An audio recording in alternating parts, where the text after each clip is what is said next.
उपवासाचे गुलाबजाम बनवण्यासाठी इथे 2 रताळे आपल्याला उकडून घ्यायचे आहेत. त्याची साल काढून घ्यायची आहेत. मऊ असे रताळे आपल्याला उकडून घ्यायचे आहेत. बारीक खिसणीने ते खिसून घ्यायचे आहेत, म्हणजे त्याच्यामध्ये गाठी राहिल्या नाही पाहिजेत. त्यानंतर इथे आपण मिल्क पावडर टाकून घेणार आहोत. इथे मी 1 वाटी मिल्क पावडर घेतली आहे. त्यातले 2 ते 3 चमचे माझी शिल्लक राहिली आहे. त्यानंतर आता आपण पाक बनवून घेणार आहोत. 1 वाटी साखर टाकलेली आहे. त्यामध्ये 1 वाटीने थोडंसं वरती पाणी टाकायचं आणि पाक बनवून घ्यायचा. ह्या बनवलेल्या सारणाचे छोटे छोटे असे गोळे करून घ्यायचे आहेत आणि मिडियम गॅसवर हे आपल्याला तळून घ्यायचे आहेत. हे गुलाबजाम खाऊन कोणी म्हणणार देखील नाही रताळ्याचे गुलाबजाम आहेत म्हणून. चमच्याच्या मदतीने आपण त्यांना हलवून घ्यायचं आहे आणि या पद्धतीने लाल कलर करून घ्यायचा आहे.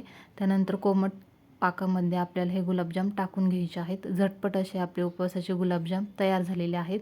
तुम्ही नक्की या पद्धतीने उपवासाचे गुलाबजाम ट्राय करून पहा.